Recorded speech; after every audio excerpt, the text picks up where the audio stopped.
프랑스 기업인들이 왜 진짜 사업 못하겠다, 왜 이런 얘기가 나올까요? 바로 정치적 혼란 때문입니다.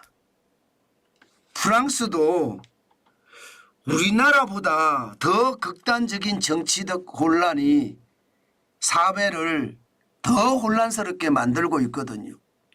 그런데 지난 유럽의 선거에서 말입니다. 프랑스에는 극우파가 득세를 했어요. 극우파가.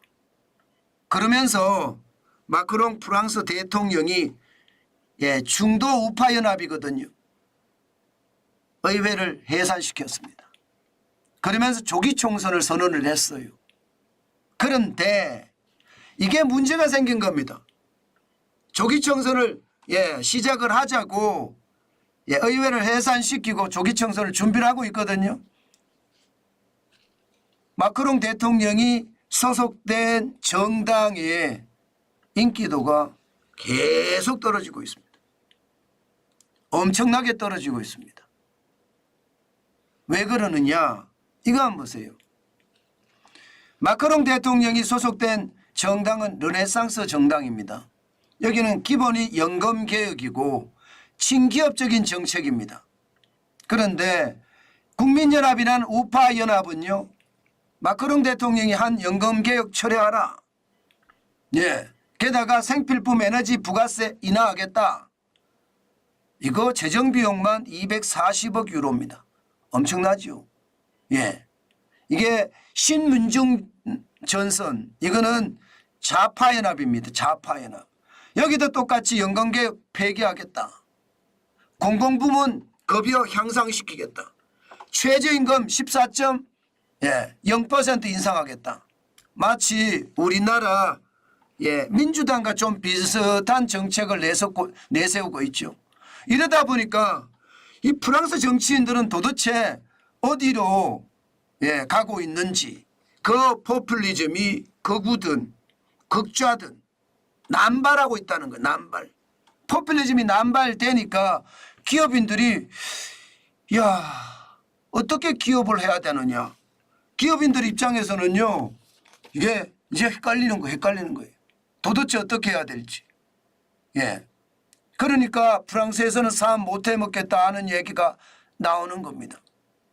게다가 르네상스라는 중도 우파 연합의 어떤 정책은요, 다 부정당하고 있습니다. 연금개혁도 부정당하고 있고요, 친기업 정책도 부정당하고 있다. 그렇게 느껴집니다. 실질적으로 여론조사를 해보니까 극우 국민연합은 32%, 압도적이죠. 프랑스 정치에서는 32%면 굉장히 높습니다. 좌파연합은 26%, 중도 우파연합, 마크롱 대통령이 소속되어 있는 정당입니다. 여기는 17%, 멍답이 25%예요. 어느 쪽으로 가더라도 프랑스 총선에 대한 지지율은요, 극우파가 득세를 하고 있다. 이렇게 봐도 틀리는 말이 아니잖아요. 그러니까 걱정이 되는 겁니다. 아마 말입니다. 지금 유럽 의회의 지형이 우파들의 강세로 지금 나타나고 있는 게 프랑스 의회에서도 이렇게 나타나고 있다. 이렇게 보면 됩니다.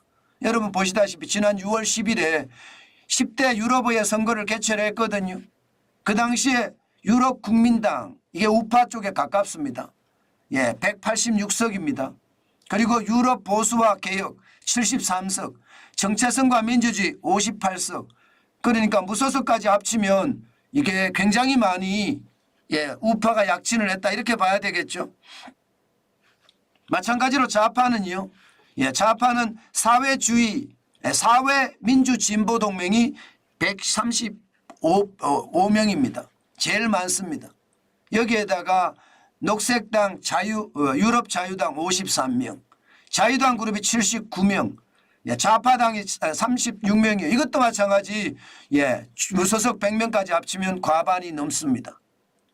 중요한 것은요, 우파 연합이 워낙 빠르게 치고 나가고 프랑스에서는 우파가 거의 득세를 하는 그런 결과가 생기니까 마크롱 대통령은 정치적 모험수를 던진 거거든요. 그 정치적 모험수가 결국은요 부메랑이 되어서 돌아온다 이런 얘기가 지금 시장에는 나옵니다. 왜 부메랑이냐? 조기 총선을 한다고 앞당겼는데 실질적으로는 여론의 지지를 못 받고 있잖아요. 중도 우파 연합이 17%니까. 이렇게 되면서 말입니다. 시장은 어떻게 변했느냐? 완전 폭락했습니다. 지금 지난 3월 28일 프랑스 까크 지수입니다. 까크 지수는요 8,205.8일까지 올라갔었거든요. 이게 지금 6월 18일 현재예요. 7,628.80. 고점 대비해 보면 여러분 거의 7%가 가량 떨어졌습니다. 7% 가량. 진짜 많이 떨어졌죠. 고점 대비해 보면. 이게 여러분 시장이라는 게 이렇게 정치가 워낙 혼란스러우니까 지금 경제도 꼬꾸라지게 만든다. 이렇게 얘기하는 게 틀리는 말이 아닙니다. 늘 제가 말씀을 드렸지만 이게 여러분 정치가 이렇게까지 혼란을 만들면 결국 말입니다. 시장에 저는 더 위험도 커진다고 생각합니다. 오죽해서 프랑스 기업인들이 정치 때문에 사업 못하겠다 이런 말이 나오는 것은 당연하지 않을까 싶습니다. 아마 말입니다. 대한민국의 어떤 상황과 지금 너무너무 비슷하지요. 결국은요. 개혁을 하는 만큼 그 당에는 굉장히 나쁜 그런 사례가 된다는 겁니다. 지금 프랑스 같은 경우는 기업인들 입장에서는 중도 우파 연합인 르네상스가 계속 집권을 하고 강세를 가져가는 게 좋을지도 몰라요. 그런데 지금 말입니다. 국민연합이 워낙 강하게 가니까 기업인들도 국민연합에 줄을 서는 겁니다. 지금 연금개혁을 처리하면 또 한 번 혼란이 올 겁니다. 여기에 생필품이나 에너지 부가세 인하를 하니까 아무래도 기업인들한테는 이쪽이 더 낫잖아. 최저임금을 올리는 쪽보다. 신민중 전선은 최저임금을 올리겠다. 공공부문 급여 인상하겠다. 이게 핵심이니까.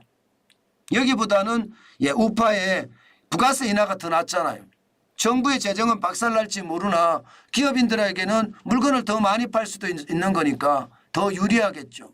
아마도 그것을 그래서 프랑스는 지금 난리다. 문제는 제가 여러분들하고 같이 이렇게 보기에는요. 이 포퓰리즘이 문제입니다. 프랑스도 저렇게 포퓰리즘으로 몸살을 앓고 사회가 뿔뿔이 갈라져서 저렇게 혼란스럽게 된다는 것. 아마 우리도 만만치 않을 겁니다. 오죽했으면 프랑스 기업인들이 정말 진짜 사업 못해 먹겠다 이런 말을 할까요? 저는 이게 결국은 말입니다. 이게 극좌나 극우의 포퓰리즘이 결국은 나라를 망가뜨리는 것 저는 그렇게 오래 걸리지 않는다고 봅니다. 여러분 그리스가 그랬잖아요. 좌파가 포퓰리즘으로 1980년대에 권력을 장악을 했잖아요. 파판드레우 총리가 말입니다. 그런데 그 이후에 우파가 집권을 해도 포퓰리즘의 남발. 이게 좌든 우든 퍼주기 하다가 그리스가 완전히 무너진 거 기억나시죠? 지금은 미초타키스 총리가 진짜 국민들에게 성실하게 설명을 하고요. 이대로 가면 그리스는 가라앉는다는 그런 생각 때문에 그리스가 지금 굉장히 빠른 속도로 개혁이 되고 있습니다. 반면에 프랑스는 거꾸로 가고 있는 거죠. 정치가 혼란스러우니까. 우리도 똑같이 가게 될 겁니다. 지금처럼 이런 혼란 아마 말입니다. 다음 대선에서는 부가세 인하에 대한 것도 나올 거예요.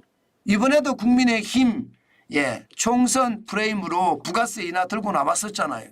아마 또 인하 들고 나올 겁니다. 결국은 말입니다.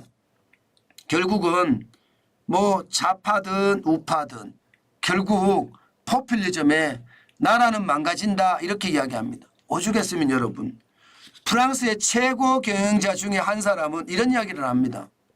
요즘 총선을 보고 있으면 전염병과 콜레라 사이에서 어느 것을 선택할래? 이렇게 묻는 것과 다름없다. 이렇게 이야기합니다. 여러분, 전염병을 선택해도 죽는 거고요. 코로나를 선택해도, 콜레라를 선택해도 죽는 겁니다. 그 정도로 말입니다. 퍼주기에만 너무 신경을 쓰기 때문에 나라 전체는 그만큼 어려워질 수 있다. 이런 얘기입니다. 이게 민주주의 국가에서는요. 아무래도 퍼주기 자체가 핫 이슈가 되고 그 핫 이슈가 결국 국민을 갈라치게 하는 그런 결과를 가져오는 것은 아닐까 그런 생각은 해봅니다. 아마 프랑스는 현재까지 독일이 바보가 돼 있잖아요. 그 사이에 프랑스는요. 경제의 중심이 돼서 유럽 경제를 이끌어가고 있거든요. 그런데 프랑스 경제까지 이렇게 무너지기 시작을 하면요. 유럽은 진짜 가난해진다는 말이 현실이 될 가능성 굉장히 높습니다. 프랑스가 유럽 경제를 불도저처럼 이끌고 갔는데 프랑스마저도 정치적인 이유로 후폭풍을 맞고 있으니까 유럽 경제는 더욱더 가난해진다는 것 아마 현실이 될 겁니다. 유럽은 예상했던 것보다가 성장보다는요 자꾸 퇴보한다는 느낌을 받아요. 우리 경제가 유럽을 닮아간다는 게 참 안타까운데 절대 유럽을 닮아가지 않았으면 좋겠습니다. 더 강한 나라로 변절해 가야지 유럽을 닮아가면서 사회 혼란이 계속된다는 것은 참 안타까운 현실로 저는 나타날 수 있다고 생각합니다.